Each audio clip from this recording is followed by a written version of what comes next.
அந்த சிக்கந்தர் மலை என்று சொன்னார்கள், திருப்பரங்குன்றம் தூணை அது எல்லைக்கல் என்று சொன்னார்கள், இப்படிலாம் சொல்வார்கள். ஆனா அந்த நேரத்திலேயே ஹெச் ராஜா அவர்கள் ஒருவர் தான் மிகப்பெரிய எழுச்சியை கொண்டு வந்தார்.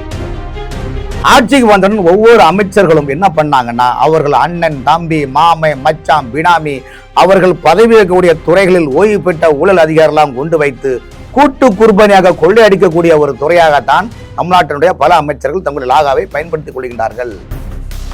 சென்னை டேட்டா சென்டர்ல இந்த அப்பாயின்மெண்ட் எல்லாம் போட்டாங்க. இப்போ சொன்னால நகர்ப்புற உள்ளாட்சி துறையில அப்பாயின்மெண்ட் போட்டாங்க.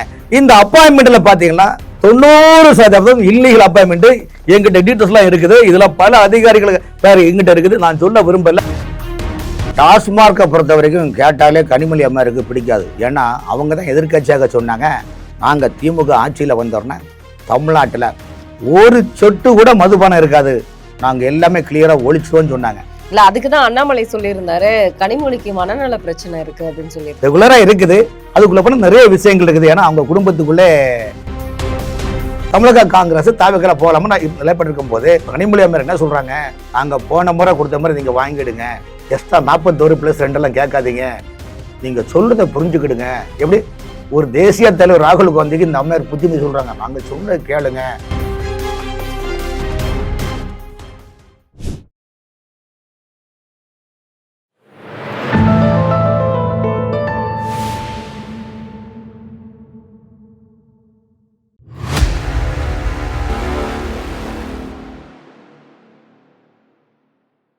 தாமரை டிவி நேயர்களுக்கு அன்பான வணக்கம். இன்று முதல் நேர்காணலில் சிறப்பு விருந்தினர் மூத்த பத்திரிகையாளர் VS ராமன் அவர்கள் நம்முடன் வந்திருக்கிறார். சார் வணக்கம். சார் வணக்கம். நீண்ட காலத்திற்கு பிறகு உங்களை சந்திச்சது ரொம்ப சந்தோஷம். மகிழ்ச்சி. நான் முதல்ல நம்முடைய பாஜக தலைவர்கள் ஒருவரான மூத்த தலைவரான ஹெச் ராஜா அவர்களுக்கு அவர் உடல்நிலை சரியில்லாமல் மருத்துவமனையில் சிகிச்சை பெற்று வருகிறார். நம்முடைய மாண்புமிகு முதலமைச்சர் சந்தித்து நலம் விசாரித்தார். எதிர்க்கட்சி தலைவரான எடப்பாடி பழனிசாமி உட்பட தேசிய தலைவர்கள், பாஜக தலைவர்கள், இந்து மக்கள் தலைவர் அர்ஜுன் சம்பத் உட்பட தலைவர்களும் நலன் விசாரித்தாங்க. ஹெச் ராஜா பொறுத்த வரைக்கும் அவர்களை பற்றி சொல்லணும்னா, அவர் சென்னையில் இருப்பதாக இருந்தாலும் அவர் குமரிக்கு சொந்தக்காரர். ஏன் இதை சொல்லணும்னா, குமரி மாவட்ட மக்களுடைய மனநிலை எப்படின்னா, 1982 மண்டைக்காடு பகுதியம்மன் கோயிலில் ஒரு பெரிய கலவரம் வந்தது.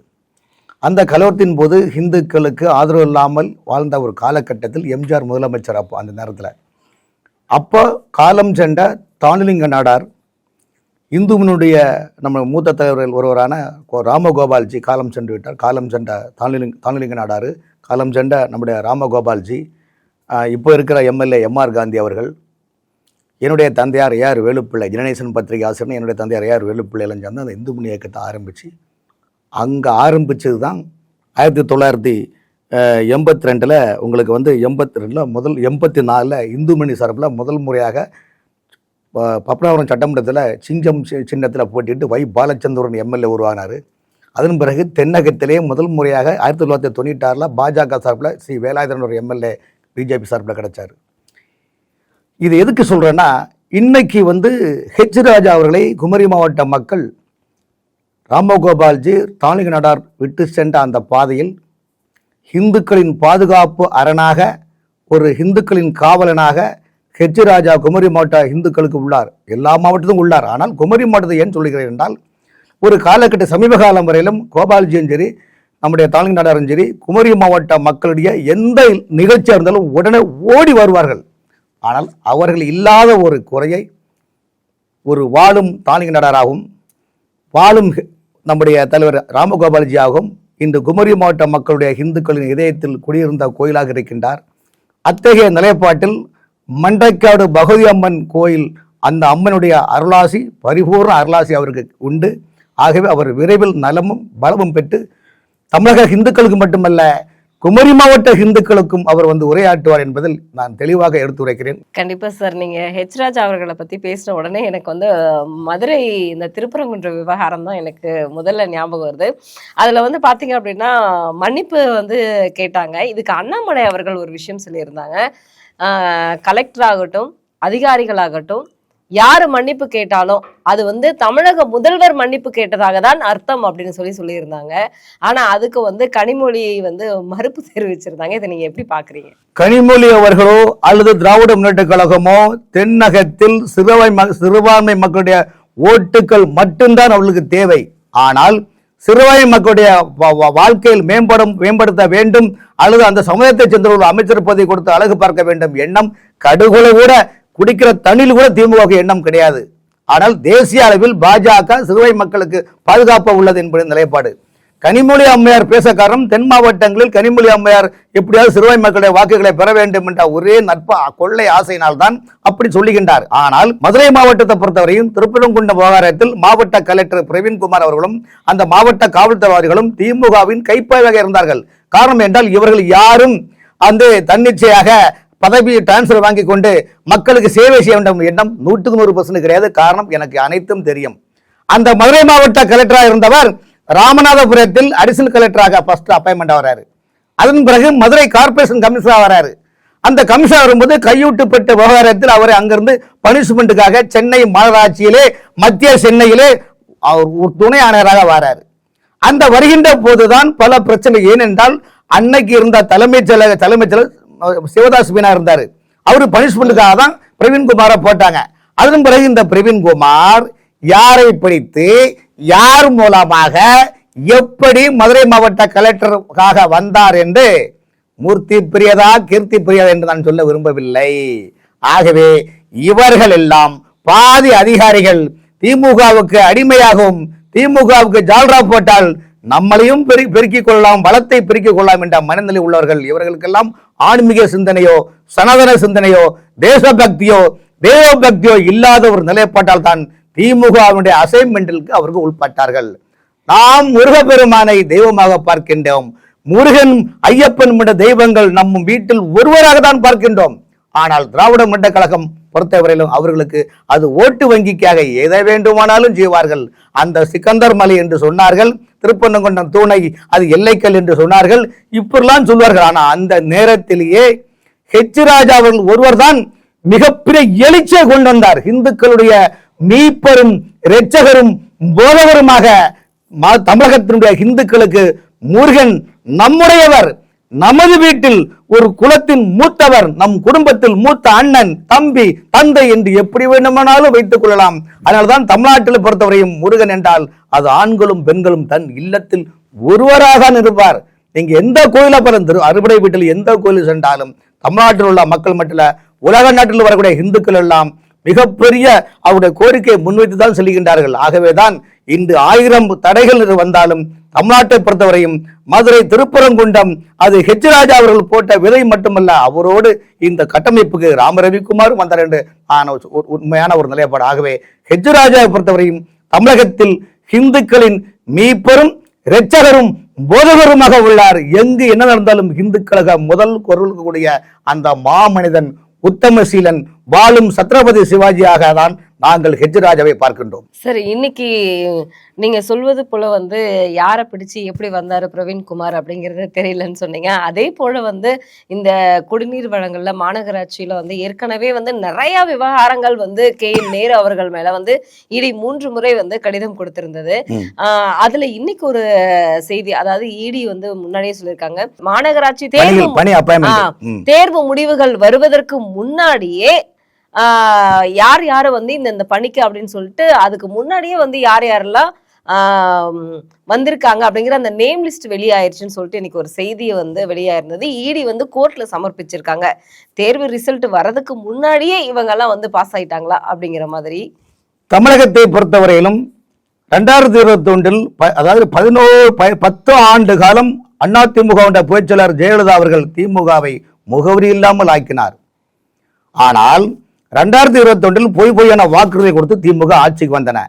ஆட்சிக்கு வந்தவுடன் ஒவ்வொரு அமைச்சர்களும் என்ன பண்ணாங்கன்னா, அவர்கள் அண்ணன் தம்பி மாமை மச்சான் பினாமி அவர்கள் பதவி வைக்கக்கூடிய துறைகளில் ஓய்வு பெற்ற ஊழல் அதிகாரிலாம் கொண்டு வைத்து கூட்டு குர்பனியாக கொள்ளையடிக்கக்கூடிய ஒரு துறையாகத்தான் தமிழ்நாட்டினுடைய பல அமைச்சர்கள் தங்கள் லாகாவை பயன்படுத்திக் கொள்கின்றார்கள். அந்த அடிப்படையில் மனித வாழ்க்கைக்கு 60% ஸ்பெனல் கார்டாக இருப்பது உள்ளாட்சி துறை. அந்த உள்ளாட்சியை கொள்ளடிப்புக்கு அந்த முறை 2ஆ பிரிச்சுட்டாங்க. எப்படி 2006 பள்ளித்துறையை உயர்கல்வித்துறையும் பள்ளிக்கல்வித்துறையும் பிரித்தார்களோ, எப்படி 2021 இந்த திமுக ஆட்சியில பொதுப்பணித்துறையை 2ஆக பிரித்தார், கனிமவளத்துறை PWD பிரித்தார்களோ, அதே போல் உள்ளாட்சி துறையும் ஊராட்சி மன்றத்தை தனியாகவும் பேராட்சி நகராட்சி மாநகராட்சி மெட்ரோபாலிட்டன் போர்டை நகர்ப்புற வளர்ச்சித்துறை என்றும் பிரித்து கொண்டார்கள். இந்த நிலைப்பாட்டை ஏன் இதை நேர்களுக்கு சொன்னா நேர்களுக்கு இதெல்லாம் தெரியாது. அதுக்காக அந்த வெளிப்படை, அதாவது வியாபாரியாக கைடு மாதிரி இது பரீட்சைக்கு கைடு என்பது போல உள்ளாட்சி துறையில இந்த அமைச்சர் அலுவலகத்தில் மட்டுமல்ல அது துறை சார்ந்த அதிகாரிகள் எப்படியெல்லாம் கொள்ளையடித்துக் கொண்டு விட்டார்கள். இந்த ஏழை எளிய அப்பாவி மக்கள் பரீட்சையை எழுதுகிறார்கள். அதாவது சிதம்பரம் பல்கலைக்கழகத்திலே இதற்காக இந்த பரீட்சை எழுதுவதற்காக பிரத்யேகமாக படித்து பல்லாயிரக்கணக்கான லட்சக்கணக்கான மாணவர்கள் நாம் படித்துக் கொண்டு 2538 பேரை அந்த உள்ளாட்சி அமைப்பில் நகர்ப்புற தேர்வு A² என்றும், அதாவது JE அப்பாயின்மெண்ட், AE அப்பாயின்மெண்ட், பணி மேற்பார்வையாளர் ஓவர்சீஸ் சொல்லுவாங்க, டிப்ளமோ ஹோல்டர், BE பட்டதாரி கழகம் சார்ந்து 2538 பணி நியமனம். இந்த பணி நியமனத்தில் அண்ணா யூனிவர்சிட்டி மூலமாக தேர்வு செய்யப்பட்டு இதில் நகராட்சியினுடைய பல அதிகாரிகள் மூலமாக கமிட்டியில் போடப்பட்டு 3-4 மாதமாக அந்த பணிகளை வரையறுக்கப்பட்டு அன்றைய காலகட்டத்தில் 2024 காலகட்டத்தில் நகராட்சிகளின் நிர்வாகத்துறை இயக்குநர் இருந்தவர் சிவராஜ் IAS. இந்த சிவராஜ் IAS யார் தெரியுமா? திருச்சி மாவட்ட கலெக்டராக இருந்தவர், நேருவின் கைப்பிள்ளையாக இருந்தவர். அந்த நேருவின் கைப்பிள்ளையாக இருந்த காரணத்தினால்தான் அவரை நம்பி நகராட்சி நிர்வாகத்துறையாக போடுகின்ற போது சிவராஜ் அவர்களுக்கு அங்குள்ள அழுத்தத்தின் காரணமாக அவர் வேற வழி இல்லாமல் அவர்கள் போட்ட நிலைப்பாட்டுக்கு இது போட்டார். அந்த நேரத்தில் நேருடைய தம்பி நடத்தக்கூடிய ட்ரூ வேல்யூகம் நிறுவனத்தில் வேலை செய்கிற ஒரு 6-7 PAக்கள் பேர் அந்த புத்தகத்தில் சொல்ல விரும்பல. அந்த PAக்களும் சேர்ந்து முதலமைச்சருக்கு வேண்டிய ஒரு உதவியாளரும் சேர்ந்து இவர்கள் சேர்ந்து சிவராசு கூட ஒரு அன்கோ போடுறாங்க. இந்த அன்கோ போடுகின்ற போது கூடவே 3-4 IAS அதிகாரிகளும் இதுல உடன்பாடு வராங்க. அப்படி இருக்கின்ற போது கரண்டில் இருக்கிற அந்த நகராட்சி துறையில் இருக்கும் 4 அதிகாரிகள், அமைச்சருடைய PAக்கள் 3 பேர், அமைச்சருடைய தம்பி நடத்தக்கூடிய கம்பெனில நிறுவனத்தில் இருந்த 4-5 பேர்லாம் சேர்ந்து இன்னும் அந்த தேர்வில் குளறுபடி செய்த சில அதிகாரிகளும் இப்போ ஓய்வு பெற்றாங்க, பணியிலிருந்து ஓய்வு பெற்று ரிட்டையர்ட் ஆகிட்டாங்க. இவங்க எல்லாம் சேர்ந்து கூட்டு கொள்ளையடித்து மாமை மச்சாங் கொண்டாங் கொடுத்தார்களா உட்பட அவங்களுடைய அதிகாரியுடைய தம்பி பிள்ளைகள் அவங்களுடைய பேரன் பேத்திகள் கொள்ளைப்புறம் வழியாக பணி நியமனம். இந்த பணி நியமனத்தில் ரேட் எப்படி பேசினாங்க தெரியுமா? உங்களுக்கு 25 வயசுன்னு வச்சுருக்கீங்களா, அப்பாயின்மெண்ட் நீங்க ஆகுறீங்களா, 60 வயசுல ரிட்டையர்டு. அப்ப 25 வயசுனா 35 வயசு கணக்கு ரிட்டையர்டுக்கு இருக்குது. அப்போ அதே போல 30 வயசு உங்களுக்கு இருக்குன்னா 30 வயசு ரிட்டையர்டுக்கு இருக்குது, 60 வயசு ஆகுது. ஒரு ஆண்டுக்கு 1 லட்சம் ரூபாய் ரேட்டை பிக்ஸ் பண்ணி 30 லட்சம் 25 லட்சம் பிக்ஸ் பண்ணி இப்ப ED நோட்டீஸ் கொடுத்தாங்கல்ல, என்ன கொடுத்தாங்க? 150 பேருக்கு நீங்கள் ஒரு அப்பாயின்மெண்ட்டுக்கு 25 லட்சம் வச்சும் 35 லட்சம் வச்சும் பிக்ஸ் பண்ணிருக்காங்க. இதுக்கு ட்ரூ வேல்யூ ஹோம் தான் மூவ்மெண்ட் பண்ணிருக்குது. யாரு மூலமா பண்ணிருக்குன்னு எவிடன்ஸை ED கிரியேட் பண்ணி தமிழகத்தினுடைய DGPக்கும் உள்துறைக்கும் அனுப்புறாங்க. அனுப்பும் போது ஏனென்றால் இன்னும் பொறுப்பு DGP போடல. ஏன் பொறுப்பு DGP போடல என்றால் பொறுப்பு DGP போட்டால் இது போன்ற ஊழல்களை விசாரிக்க வேண்டிய சூழ்நிலை வந்துவிடும். ஆகவே இன்சார்ஜ்னு போட்டோம்னா பிரச்சனை கிடையாது இல்லையா? ரெகுலர் DGP போடல, இன்சார்ஜ் போட்டோம்னா அதை பாட்டு ஓடிட்டு இருக்கு. அவருக்கு உடம்பு சரியில்லை, இவருக்கு உடம்பு பொய்யான நிலைப்பாடு உருவாக்கிக்கின்றது. இப்ப நான் சொல்றேன், ஒரு மனிதனுக்கு காலையில் நீங்க சாப்பிட 2 இட்லி 1 வடை தான் சாப்பிட, அது போல சாப்பிட போற கிடையாது. உலகத்தில் போதும் என்ற ஒரு பொருள் உணவு மட்டும்தான். ஆனால் பல லட்சம் கோடிகளை உள்ளூரிலிருந்து உலக நாடுகள் வரைக்கும் நீங்கள் விதைக்கின்றீர்களே, இந்த பணம் எல்லாம் யாருடைய பணம்? நம்முடைய தமிழ் அறிஞரான பேராசிரியர் தமிழறிஞர் அடிக்கடி சொல்வாரு. என்ன சொல்வாருன்னா, கலைஞர் முதலமைச்சர் வைக்கின்ற போது நேருவை கூப்பிட்டாராம் 2006 நடந்த சம்பவம். ஏப்பா மலைக்கோட்டையை விட்டுக்கிட்டு மீது எல்லாமே வாங்கிட்டியாப்பா, என்னப்பா இது என்ன சொல்றாங்களாம். சோ இந்த சூழ்நிலையில் இருக்கின்ற போது 10 ஆண்டுகள் கழித்து திமுக ஆட்சிக்கு வந்தோம்னா பிரிச்சு மேஞ்சிட்டோம்ல. மத்திய அரசு உதவி, மத்திய அரசு நிதிகள், உலக வங்கியிலிருந்து 5 லட்சம் கோடி, ஏற்கனவே 5 லட்சம் கோடி கடன்ல இருக்குது, திரும்ப 5 லட்சம் கோடி. இவங்க கட்டின திட்டங்கள் என்ன? பில்டிங் கட்டுறது, ரோட கவரிங் நகை மாதிரி போடுறது, மலைநீர் கால்வா போடுறது. என்னங்க டெய்லி தான் நடக்குமா? அப்ப இதுக்கு ஓய்வே இல்லையா சொல்லுங்க? நில்லா பேர் இருந்தா உங்களுடைய ஊழல் ஒரு கையளவு இல்லையா? இப்பெல்லாம் அலப்பறை இருக்கிறமா நான் கேட்டவிட்டால் இவர்களுக்கு ஊழலை தவிர்த்து எதுவுமே இல்லை. ஆகவே தான் ED 3-4 முறை விளக்கம் கேட்டிருக்காங்க. இப்ப என்ன பண்ணா திமுக சார்ந்த அந்த அரசு வழக்கறிஞர்களை எல்லாம் நாங்க தள்ளி வைக்கிறோம், விசாரணை பண்றோம், அப்படி பொய்யான வாக்குறுதலை கொடுத்து திரும்பவும் பிப்ரவரி மாசம் அதுக்கு 14ஆம் தேதி ஒத்தி வச்சிருக்காங்க. இதை பற்றி நாங்க பாக்குறோம் சொல்லியிருக்காங்க. இப்ப இந்த மாதிரி விஷயங்கள் பண்ணும்போது இதுக்கு உதாரணம் சொல்றேன். இந்த ஆட்சியில இது ஒரு சாம்பிள் தான் உங்களுக்கு. 2538 பேர் பணி நியமனத்தில் சாம்பிள். இன்னைக்கு என்ன நடக்குது தெரியுமா? திமுக ஆட்சியில கடந்த எல்லா அரசு துறையிலுமே அமைச்சர்கள் கடந்த 6 மாதமாக தேர்தல் பிப்ரவரி மாசம் 20ஆம் தேதி 25 கோடாப் கண்டு அறிவிச்சிருவாங்கன்னு சொல்லிட்டு அந்தந்த துறைகளில் 1.5 ஆண்டுகளுக்கு மேல பணி செய்வர்களுக்கு அந்த பணியின் கிரேடை பொறுத்து பணியை ஓய்வு பெறுவதற்கு அந்த தேர்தல் நெருங்கினால ஒவ்வொரு டிரான்ஸ்ஃபருக்கும் 5 லட்சத்திலிருந்து கொஞ்சம் 5 லட்சத்திலிருந்து 5 கோடி வரைக்கும் ரேட்டை பிக்ஸ் பண்றாங்க. நீங்க அப்படி இருக்கின்ற போது இதெல்லாம் அவங்க ஊழல்ல அவங்க கைதேர்ந்த கலைஞர்கள். காரணம் என்னென்றால் அவர்களுக்கு இதுல தப்பிக்கிறதுக்கு ஒண்ணு பிரதமரை கூட்டம் சொல்லுவாங்க, மத்திய அரசு நிதி கொடுக்கல, மக்களை ஏமாத்துறாங்க. ஆகவே இந்த உள்ளாட்சி துறையில் ஊழல் பாத்தீங்கன்னா சாதாரண விஷயம் கிடையாது. அதுக்கு காரணம் என்ன, முதல்ல இந்த 2538 பேரை செலக்ட் பண்ணது சிவராசு நகராட்சி நிர்வாகத்துறை இயக்குநராக இருக்கும் போது, அதன் பிறகு தெலுங்கானா முதலமைச்சரான ரேவந்த் ரெட்டி ரெக்கமெண்டேஷன்ல இங்கு இப்போது நகராட்சி இயக்குநராக இருக்கவர் மதுசூதன ரெட்டி. எப்படி மதுசூதன ரெட்டி? இந்த மதுசூதன ரெட்டி என்ன பண்ணிட்டாருன்னா, இங்க உள்ள சீனியர் ஐஏஎஸ் எல்லாம் மதிக்கிறது கிடையாது. ஏன் மதிக்கிறேன்னா, நான் யாரு தெரியுமா, நான் தெலுங்கானா சிஎம் எல்லாம் வந்தாளு, நீ எங்கிட்ட உங்கள்கிட்ட பருப்பு கேட்டுறியான்னு சொல்லிட்டு என்ன பண்றான்னா, இவரு ஒரு லாபி பண்ணிக்கிட்டு இவருக்கு பேர்ல தான் சென்னை ட்ரேடு சென்டர்ல, சர்வதேச வர்த்தக மையமான சென்னை ட்ரேடு சென்டர்ல இந்த அப்பாயின்மெண்ட் எல்லாம் போட்டாங்க. இப்போ சொன்னால நகர்ப்புற உள்ளாட்சி துறையில அப்பாயின்மெண்ட் போட்டாங்க. இந்த அப்பாயின்மெண்ட்ல பாத்தீங்கன்னா 90% இல்லீகல் அப்பாயின்மெண்ட்.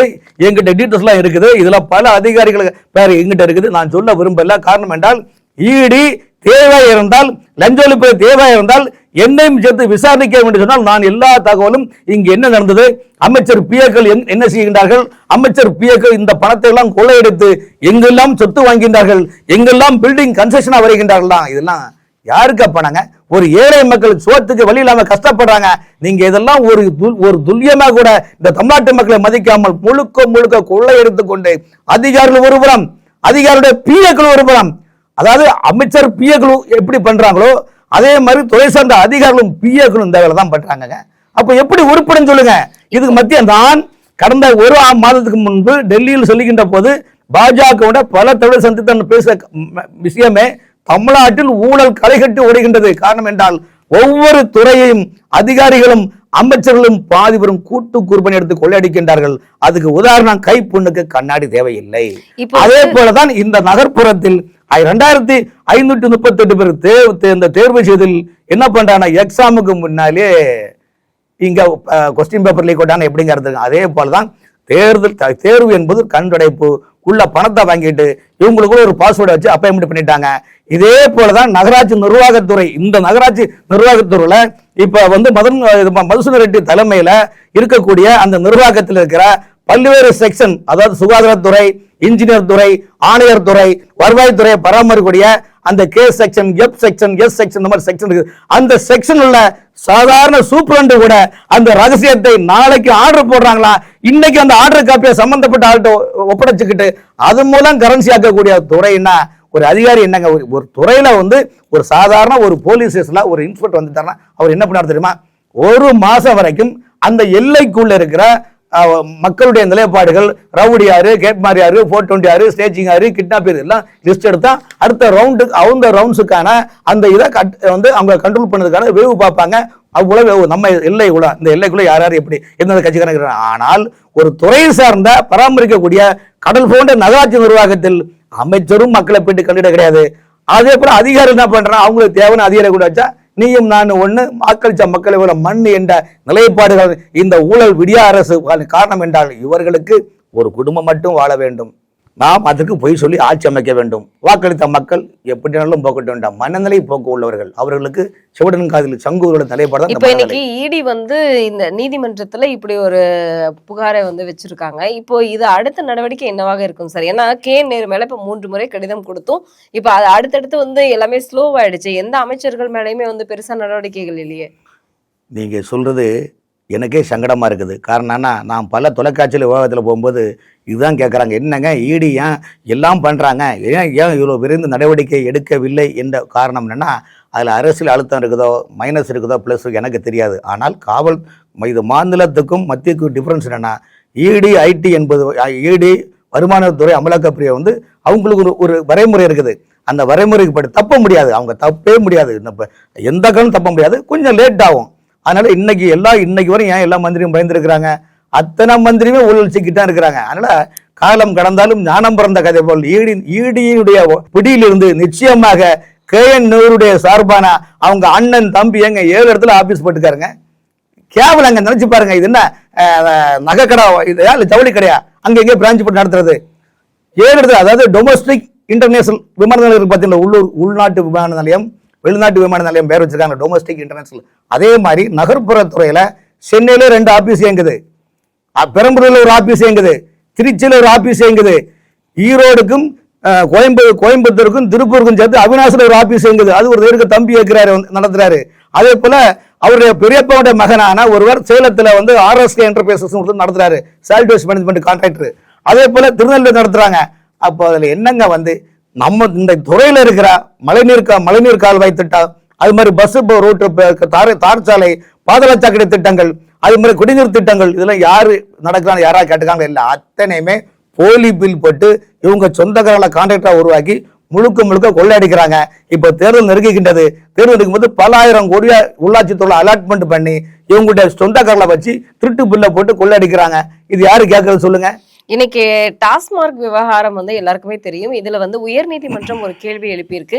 2021 2025 டிசம்பர் வரைக்கும் எத்தனை கடைகள் இருக்கிறது அப்படிங்கிற வந்து கணக்குகள் வந்து நீங்க காட்டணும் அப்படின்னு அரசுக்கு வந்து ஒரு விஷயத்த வந்து வச்சிருக்காங்க. அது இல்லாம உயர் நீதிமன்றத்துல இது வந்து நீதிமன்றத்துல சமர்ப்பிக்கணும்னு சொல்லியிருக்காங்க.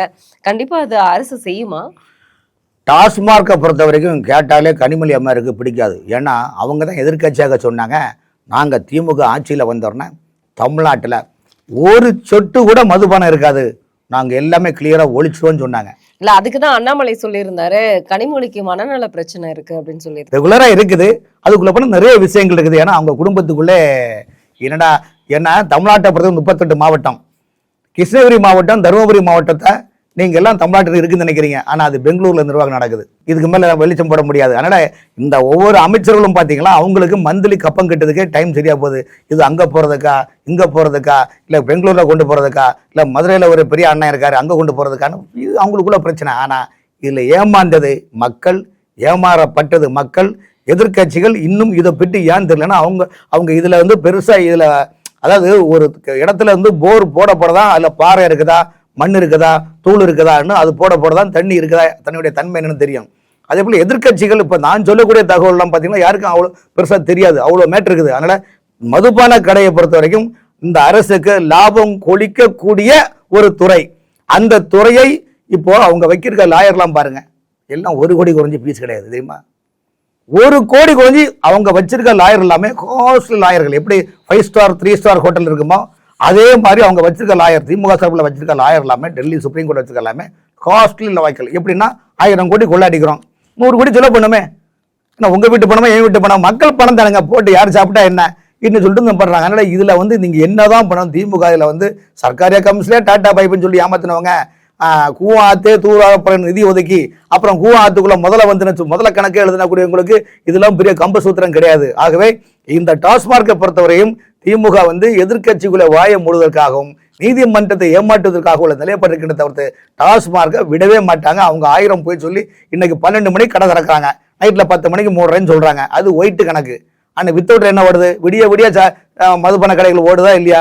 அன்னைக்கு காந்தி ஜெயந்தி அன்னைக்கோ அல்லது திருவள்ளுவர் டேக்கு எல்லாம் மல்லலார் தினத்துக்கெல்லாம் மதுபான கடையை மூடணும்.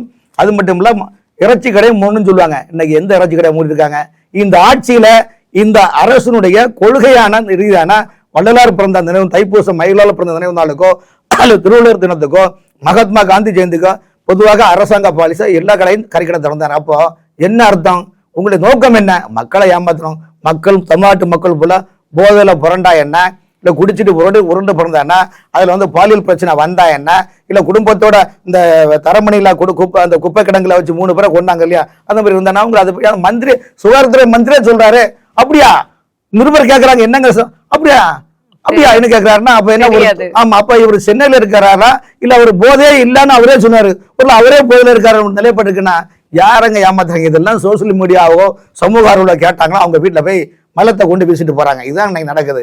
அப்ப ஜனநாயக நாட்டுல வந்து உண்மையிலே சொல்றாங்க, இன்னைக்கு தமிழ்நாட்டை பொறுத்தவரையும் ஹெச் ராஜா போன்ற ஒரு சமூக போராளிகள், அது அவர் மட்டுமல்ல அண்ணாமலை போன்ற சமூக போராளிகளும் தமிழ்நாட்டில் கிடைக்காவிட்டால் நிச்சயமாக பத்திரிகையாளர்களும் சரி, சமூகர்களும் சரி, ஆக்கியத்தை கேட்கிற சமூகங்களும் சரி வாழ முடியாத ஒரு சூழ்நிலை இன்னைக்கு தள்ளி இருக்கிறோம். காரணம் என்றால் மீடியாக்களை போல பயமுறுத்தி வச்சிருக்காங்க. இன்னைக்கு எடப்பாடி அவர்கள் வந்து ஏற்கனவே 5 வாக்குறுதிகள் கொடுத்திருந்தாரு. இப்ப திரும்பவும் 5 வாக்குறுதிகள் கொடுத்திருந்திருக்காரு. இதுல வந்து முக்கியமா கல்வி கடன் ரத்து அப்படிங்கறத வந்து சொல்லியிருக்காரு. இதுக்கு இன்னைக்கு வந்து திமுக வந்து தேர்தல் பட்ஜெட் வந்து தயார் செய்திருக்கிறது. அமைச்சரவை கூட்டம் நடக்க இருக்கிறது. இடைக்கால பட்ஜெட் தொடர் வந்து கூட்டம் நடக்க இருக்கிறது இன்று. இதுல முக்கியமாக வந்து திமுக ஆட்சி அமைக்கும் போது, மீண்டும் ஆட்சி அமைக்கும் போது கல்வி கடன் ரத்து செய்யப்படும்னு சொன்னாங்க. ஏற்கனவே கல்வி கடன் ரத்து செய்யப்படும்னு சொன்ன திமுக இன்னைக்கு வந்து 2021 காலகட்டத்தில் எடப்பாடி போட்ட அதே வாக்குறுதியை வந்து பட்டி டிங்கரிங் பண்ணி இன்னைக்கு வந்து திரும்பவும் அந்த வாக்குறுதியை கொடுத்திருக்காருன்னு இவங்க கமெண்ட் பண்ணிட்டு இருக்காங்க. ஆனா இவங்க திமுக நாங்க ஆட்சி அமைக்கும் போது கண்டிப்பா கல்வி கடன் ரத்து செய்யப்படும் சொல்றாங்க. 2 பேரும் வந்து ஒரே மாதிரி பேசி வச்சு வாக்குறுதிகளை கொடுக்கிற மாதிரியே இருக்கு. அரசியல் கட்சிகள் என்பது வாக்குறுதி கொடுத்தாதான், ஏதாவது கொடுத்தாதான் மக்களை ஈர்க்க முடியும். அந்த அடிப்படையில் பார்த்தீங்கன்னா இந்த முறை இப்போ 2026 சட்டமன்றத்தில் திமுக தயாரிக்கக்கூடிய அந்த நாட்டு லேகியம் எடுபடாது. ஏன் இல்லையா அந்த லேகியம் விற்காதுன்னா, மார்க்கெட்டில் விற்காதுன்னா, ஏற்கனவே 2021 பெரிய விதமான பீகார்லேருந்து ஒருத்தரை வர வச்சு லேகியம் தயாரித்து பெரிய லேகியம் தயாரித்து மக்களை ஏமாற்றிட்டீங்க. கலைஞர் போட்ட அரசாணை எண் 354 354 இது என்னென்னா, தமிழகத்தில் உள்ள அரசு மருத்துவர்களுக்கு பிற மாநிலத்தை விட 40,000 ரூபா அவங்களுக்கு சம்பளம் கம்மியாக இருக்குது, அவர்களுக்கு ஈக்குவல் சம்பளம் கொடுக்கணும்னு சொல்லிட்டு கலைஞர் பட அரசாணை 354 இன்னைக்கு வரைக்கும் நிறைவேற்ற இல்லையே. சரி, இந்த ஆட்சி வந்தோன்னா கொரோனா வந்தது. கொரோனா காலத்தில் தான் ஆட்சி வந்தது. அப்போது கொரோனாவில் இறந்த 15 டாக்டர் இறந்தாங்க. அந்த 15 டாக்டர் குடும்பத்துக்கும் மத்திய அரசு 50 lakhs கொடுத்தாங்க. ஆனால் மாநில அரசு இன்னைக்கு வரையும் ஜல்லி பைசா கொடுக்கலையே. சரி, அந்த டாக்டர் விவேகானந்தன், காஞ்சிபுரத்தை சேர்ந்த டாக்டர் விவேகானந்தன் கொரோனாவில் காலமானார். அந்த குடும்பத்தில் உள்ளவங்களுக்கு இன்னைக்கு வரையும் வேலை கொடுக்கல. அந்த குடும்பத்தை அவருடைய மனைவி, அவருடைய குழந்தை, ஒரு பொன் குழந்தை என்ன சொல்லு தெரியுமா? முதலமைச்சரை பார்த்து, என்னை எல்லாரும் அப்பான்னு கூப்பிடுறீங்க, அப்பான்னு கூப்பிடுறாங்க, நீங்க தானே சொல்றீங்க முதலமைச்சரே, எனக்கு அப்பாவே இல்லை, அப்பா அப்பான்னு நீங்க தானே சொல்றீங்க, நீங்க எங்க குடும்பத்துல கருணை காட்ட வேண்டாமா? எங்க அப்பா அந்த சமூகத்துக்கு தியாகம் பண்ணாரு, உங்களுக்கு காதல கேட்கலையா? இன்னைக்கு ஒரு மேலே காதல கேட்கல. அதே போல தேர்தல் வாக்குறுதியில 181 இது என்ன? ஆசிரியர்களுக்கு, பகுதி நேர ஆசிரியர்களுக்கு நிரந்தர பணி அமர்த்துவோம் என்று 181 கொடுத்தாங்க. அந்த ஆசிரியர்கள் போராட்டம் பண்ணி ஒண்ணுமே பண்ண முடியாம அவங்க பள்ளி நிர்வாக அலுவலகத்தில் போய் சொத்து பணியா வச்சு அதுல ஒரு 181 என்னாச்சு, முதலமைச்சர் அண்ணாச்சு 181 என்னாச்சுன்னு சொன்னாங்களா இல்லையா? சரி, தூய்மை பணியாளர்களை கன்ஃபார்ம் பண்ணுவேன்னு சொன்னீங்க. அதுக்கு நீங்க கைமாறு என்ன கொடுத்தீங்க? ஆண்டவனுக்கே பொறுக்காதுங்க. அதை வந்து சென்னை மாநகராட்சியில் மண்டலம் 5 மண்டலம் 6 ஆந்திராவில் இருக்கிற கம்பெனி, டுப்பாக்கூர் கம்பெனி, ராம்கி கம்பெனிக்கு உங்கள் சென்னையில் ஒரு அமைச்சர் மூலமாக பிரைவேடைசேஷன் கொடுத்து முடிஞ்சு போச்சு. அந்த மக்கள் என்ன கேட்டாங்க? ஐயா, எங்களுக்கு வேலை கொடுங்க, பிரைவேடைசேஷன்ல வேண்டாம், எங்களுக்கு வாழ்வாதாரம் பாதிக்கணும். இரவு பகலாக உழைச்சாங்கல்லங்க, இரவு பகலாக மாண்புமிகு பாரத பிரதமர் தூய்மை பணியாளர்களை ஒரு தெய்வமாக நினைக்கின்றாரா இல்லையா? அப்படிப்பட்ட ஒரு சிந்தனை உள்ள பிரதமருடைய மனநிலை எங்கே?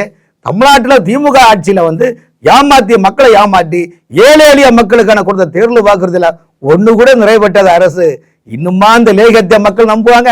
ஆகவே இந்த திமுக தயாரிக்கக்கூடிய நாட்டு லேகியம் நிச்சயமாக கண்டிப்பாக பலிக்காது. அந்த லேகியத்தை மக்கள் வாங்க மாட்டார்கள். முழுக்க சைடு எஃபெக்டான ஒரு லேகியம். ஆகவே தான் இதெல்லாம் பார்த்து கொண்டுதான் காரணம் என்ன, அண்ணன் எடப்பாடி அண்ணன் வந்து சிறப்பான வடிவம் கொடுத்துள்ளார். காரணம்னா அதுக்கு சின்ன உதாரணம், நீங்கள் ஒரு பெண்ணாக இருக்கின்ற சொல்றேன், 1 கிராம் தங்கம் நீ 15,000 வந்தாச்சு. 1 கிராம், ஒரு பகுதி இல்லைங்க, 1 கிராம்.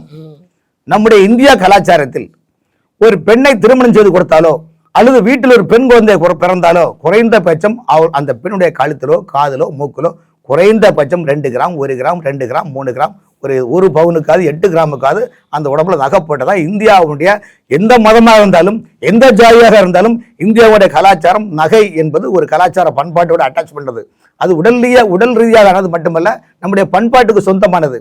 இதே அறுதுதான் மாண்புமிகு ஜெயலலிதா முதலமைச்சர் இருக்கின்ற போது தாலிக்கு தங்கம்னு சிஸ்டம் கொண்டு வந்தாங்க. அந்த தாலிக்கு தங்கம் என்ன சிஸ்டம் கொண்டு வந்தாங்க? திருமணம் ஆகுதுக்கு 1 மாசம் முன்னால கணவன் மனைவியோட குடும்பத்தில் உள்ளவங்களை பத்திரிகைகளை எடுத்து வச்சு அதுக்கான டீட்டெயில்ஸ் ஆதாரங்களை கொண்டு வச்சுட்டு நீங்கள் யூனியன் ஆஃபீஸில் கொண்டு கொடுத்துட்டீங்களா, அவங்க வந்து இன்ஸ்பெக்ஷன் பார்ப்பாங்க, பார்த்தா 4 கிராம் தங்கம் கிடைக்கும். எவ்வளோ பெரிய விஷயங்க, நினைச்சு பாருங்க. ஜெயலலிதா அம்மாவுக்கு இவ்வளோ பெரிய சிந்தனை உள்ளதுங்க. அது மாதிரி கிராமத்தில் வாழக்கூடிய பெண்களுக்கு ஆடு மாடுலாம் வாங்கி கொடுத்தாங்க. எத்தனை குடும்பம் அதில் வாழ்ந்துட்டு இருக்குங்க சொல்லுங்க. பள்ளி மாணவர்களுக்கு லேப்டாப்பு, பள்ளி மாணவர்களுக்கு சைக்கிள் கொடுத்தாங்க. எத்தனை குடும்பங்கள் பல மைல் தூரம் பண்ணாங்க. இதுதாங்க ஒரு குடும்பத்தினுடைய வளர்ச்சி என்பது.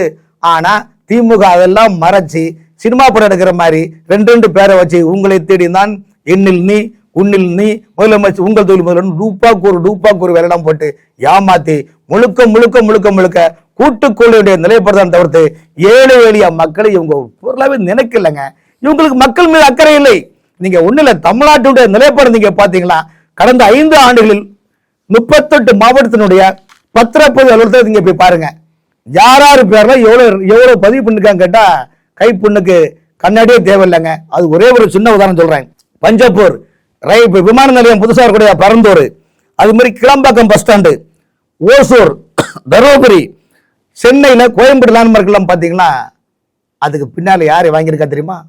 எல்லாம் திமுகவுடைய ஆட்சி அதிகாரத்தில் இருக்கக்கூடிய லேண்ட் மாஃபியாக்கள். பிரதமர் சொல்றாருல, இந்த ஆட்சி ஒரு சிஎம்சி ஆட்சி, கரப்ஷன் மாஃபியாக்கள். அதிகாரத்தை வைத்துக் கொண்டு தமிழகத்தில் கரப்ஷன் மாஃபியாக்கள் நான் மேற்கொண்ட இடங்கள் எல்லாமே 2000 ஏக்கர் 3000 ஏக்கர் பல ஏக்கர் இடத்தை வாங்கி கொண்டு எதிர்காலத்து இவங்க பிள்ளை மட்டும் நல்லா இருக்கணும், இவங்க குடும்பம் மட்டும் வாழணும், மற்றவங்க எக்கேடு கெட்டு போனா என்ற ஒரு மனநிலை இந்த அரசிடம் உள்ளது, அமைச்சரிடம் உள்ளது. இந்த அமைச்சர்கள் செய்கின்ற அநியாயம் இன்னும் சொல்றேன். 10 ஆண்டுகளுக்கு முன்னால தமிழ்நாட்டுல ஒரு ஐஎஸ் அதிகாரி எப்படி பாங்க தெரியுமா? ஒரு திட்டங்களை கொடுத்தால் அந்த ஐஎஸ் அதிகாரி என்ன பண்ணுவாங்கன்னா ஆட்சிக்கும் மக்களுக்கும் பாலமாக இருந்து திட்டங்களை வடிவம் கொடுப்பாங்க, திட்டங்கள் செயல்படுவாங்க. இப்ப 2021 பிறகு இந்த ஆட்சியில் என்ன பண்றாங்க தெரியுமா? நீங்க ஒரு அமைச்சரா இருந்தா உங்க சமுதாயத்தை சேர்ந்த அதிகாரியா மட்டும் பிஓவா போட்டுக்கிறது, செக்ரட்டரியா போட்டுறது, டைரக்டரா போட்டுக்கிறது. இதுல என்ன ஆகுனா, நான் ஒரு திட்டத்தை போட்டு மக்கள் பேர்ல திட்டத்தை போட்டு உங்க குடும்பத்து பேர்ல பில் அடிச்சுட்டு போயிருது. இதுதான் இன்னைக்கு நடக்குது. அப்ப எங்க போய் சொல்லுதுக்கு சொல்லுங்க? ஒரு கார்பரேஷன் கமிஷன் 5 கோடி கொடுத்து வராருங்க, அவன் எப்படி வேலை செய்வான்னு சொல்லுங்க? ஒரு கார்பரேஷன் கமிஷனர் இன்னைக்கு ஒரு போன மாசம் பாத்தீங்கன்னா நீலகிரி மாவட்டத்தில் குன்னூர் நகராட்சி கமிஷனர் லஞ்ச ஒழிப்புல மாற்றாரு. 2 நாளுக்கு முன்னால திருவேற்காடு நகராட்சியில் டவுன் பணி ஆபீசர் சாந்தின்னு ஒரு அம்மா பிடிச்சு லஞ்ச ஒழி பிடிச்சிட்டு போயிடுச்சு. இந்த லஞ்ச ஒழி ஏன் பிடிக்கிறாங்கன்னா அவங்க என்ன சொல்றாங்கன்னா, ஐயா எங்க நிலைமை என்னன்னா நாங்க வாங்குற பைசால எல்லாமே மினிஸ்டர் ஆபீஸ்ல பணம்னு கேட்கும்போது நாங்க என்ன பண்ண முடியும்னு சொல்லுங்க? அப்ப நாங்க தானே மாற்றோம், அவங்க நல்லவங்களா போறா என்ன அர்த்தம் பார்க்கணும்? இப்படி சாமானிய மக்களை விட இங்க வாழ விடலைங்க. இங்க தமிழ்நாட்டு மக்கள் உண்மையில வாழ முடியாத ஒரு நிலைமை என்ன, இந்த ஆட்சியினர் அதிகாரத்தை பயன்படுத்தி மிஸ்யூஸும் பண்ணி மக்களை கரும்பு தக்கை புளிஞ்ச மாதிரி உங்களோட பொருளாதாரத்தை அவ்வளவு உறிஞ்சி எடுக்கிறாங்க. மக்கள் பேச முடியல, கருத்து சுதந்திரம் கிடையாது, யாரையும் மதிக்கிறது கிடையாது. ஏழை எளிய மக்களை உங்களுக்கு பொருளாதார நினைக்கிற ஒன்லி ஓட்டு பேங்குக்கான ஒரு நிலைப்பாடு. அந்த நேரத்தில் 300 ரூபாய் கொடுத்தோமா, ஒரு கோட்டை கொடுத்தோமா, பிரியாணி கொடுத்தோமா, இந்த மனநிலையை மக்களிடம் ஆக்கி விட்டார்கள். இத்தகைய மனநிலையை மாற்ற வேண்டுமானால் ஹெச்ராஜா போன்ற தலைவர்கள், அண்ணாமலை போன்ற தலைவர்கள் தான் தமிழ்நாட்டில் மிகப்பெரிய மாற்றத்தை கொண்ட முடியும். அதனாலதான் அவங்க இப்ப டெல்லியில கூட ஒரே ஒரு காரணம் சொல்றேன். கடந்த வாரம் கனிமொழி அம்மையார் ராகுல் காந்தியா பார்த்தாங்க. எதுக்கு பார்த்தாங்க? ராகுல் காங்கிரஸ் கட்சி, தமிழக காங்கிரஸ் தாவக்கல போகலாம்னு நிலைப்பட்டிருக்கும் போது கனிமொழி அம்மையார் என்ன சொல்றாங்க, நாங்க போன முறை கொடுத்த மாதிரி நீங்க வாங்கிடுங்க, எக்ஸ்ட்ரா 41+2 கேட்காதீங்க, நீங்க சொல்றதை புரிஞ்சுக்கிடுங்க. எப்படி ஒரு தேசிய தலைவர் ராகுல் காந்திக்கு இந்த அம்மையார் புத்திமதி சொல்றாங்க, நாங்க சொன்னதை கேளுங்க, ஏன்னா நீங்க சொல்ற மாதிரி கேட்டா எங்க கூட்டணி கட்சிகளும் ஓடிடுவான், அதனால நாங்க சொல்ற மாதிரி கேட்டீங்களா பிஜேபி உள்ள வராது, நீங்க சொல்ற மாதிரி கேட்டா பிஜேபி உள்ள வந்துருவான். அப்போ உங்க எண்ணம் என்ன? சிறுபான்மை மக்கள்கிட்டையும் பிஜேபி உள்ள வந்துடக்கூடாது, பார்த்துக்கிட்டுங்கன்னு சொல்லி இப்படியே பயமுறுத்தி தமிழ்நாட்டில் பயம் என்ற நிலைப்பாடை அரசியல் கட்சிகளை மட்டுமல்ல மக்களிடம் காட்டிக்கொண்டு ஒரு குடும்பத்தின் வளர்ச்சியை பெருக்கிக் கொள்ளுதான் திராவிட மாடல். இல்லாத ஒரு பொருளுக்கு பேர் திராவிட மாடல். ஏன் அண்ணா மாடல்னு வச்சுடுங்க, தமிழ் குடி மகன் பேரை வைங்க, ஏன் எதை அதுக்குன்னு உள்ளாத ஒரு பொருள் திராவிட மாடல் பேரை வச்சுட்டு ஊரை ஏமாத்துறாங்க.